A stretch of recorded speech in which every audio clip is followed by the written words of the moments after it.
ബില്ലുകളിൽ തീരുമാനമെടുക്കാൻ രാഷ്ട്രപതിക്കും ഗവർണർക്കും സമയപരിധി നിശ്ചയിച്ച സുപ്രീംകോടതി വിധിക്കെതിരെ കേന്ദ്ര സർക്കാർ പുനഃപരിശോധനാ ഹർജി നൽകിയേക്കും. സമയപരിധി ഉത്തരവ് പുനഃപരിശോധിക്കണമെന്നാണ് കേന്ദ്രത്തിന്റെ നിലപാട്. തുടർ സാധ്യത തേടാൻ ആഭ്യന്തര മന്ത്രാലയം നീക്കം തുടങ്ങി. ബൽറാം നെടുങ്ങാടി വിശദാംശങ്ങളുമായി. ബൽറാം, ഇതിനോടകം തന്നെ തമിഴ്നാട്ടിൽ ഗവർണർ തടഞ്ഞുവെച്ച 10 ബില്ലുകൾ നിയമമായി മാറിക്കഴിഞ്ഞിട്ടുണ്ട്. കേരള ഗവർണർ ഇപ്പോൾ ഈ കാര്യങ്ങളിലൊക്കെ വിയോജിപ്പ് അറിയിച്ചുകൊണ്ട് അദ്ദേഹത്തിന്റെ അഭിപ്രായ പ്രകടനം നടത്തുകയും ചെയ്തിട്ടുണ്ട്. എന്താണ് കേന്ദ്രത്തിന്റെ അടുത്ത നീക്കം?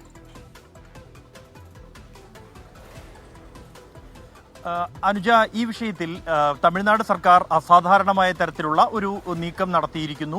ചരിത്രത്തിൽ തന്നെ ആദ്യമായി ഇത്തരത്തിൽ ഒരു നിയമ പോരാട്ടത്തിലൂടെ ബില്ലുകൾ നിയമമാക്കി മാറ്റുകയായിരിക്കുകയാണ് തമിഴ്നാട് സർക്കാർ. ഈ ഘട്ടത്തിൽ അത് മറ്റ് പ്രതിപക്ഷ പാർട്ടികൾ ഭരിക്കുന്ന സംസ്ഥാനങ്ങളും ഇത് വലിയ ഒരു ആഘോഷവും പ്രചരണവുമാക്കി മാറ്റുന്ന ഒരു പശ്ചാത്തലത്തിലാണ് ഈ സുപ്രീം കോടതിയുടെ ഈ ഉത്തരവിന് എതിരായി നിയമ പോരാട്ടത്തിന് കേന്ദ്ര സർക്കാരും തയ്യാറെടുക്കുന്നത്. കേന്ദ്ര ആഭ്യന്തര മന്ത്രാലയം ഇതുമായി ബന്ധപ്പെട്ടുള്ള നിയമപരമായ ഉപദേശങ്ങൾ തേടിയിരിക്കുന്നു എന്നുള്ളതാണ്. ഈ സുപ്രീം കോടതിയുടെ വിധിക്കെതിരായി പുനഃപരിശോധനാ ഹർജി നൽകുന്ന കാര്യമാണ് കേന്ദ്രത്തിന്റെ പരിഗണനയിലുള്ളത്. പ്രധാനമായും കേന്ദ്ര സർക്കാർ ഈ വിഷയത്തിൽ ചൂണ്ടിക്കാണിക്കുന്ന കാര്യങ്ങൾ എന്നുള്ളത് ഇത്തരത്തിൽ ഭരണഘടനയിൽ ഈ ഗവർണർക്കോ രാഷ്ട്രപതിക്കോ ബില്ലിന്മേൽ തീരുമാനമെടുക്കാനുള്ള സമയപരിധി നിർവചിച്ചിട്ടില്ല. അങ്ങനെയിരിക്കെ സുപ്രീം കോടതിക്ക് എങ്ങനെയാണ് ഭരണഘടനാ അനുസരണമായി പ്രവർത്തിക്കേണ്ട സുപ്രീം കോടതി എങ്ങനെയാണ് അതിൽ ഒരു സമയപരിധി നിശ്ചയിക്കാൻ കഴിയുക എന്നുള്ളതാണ്.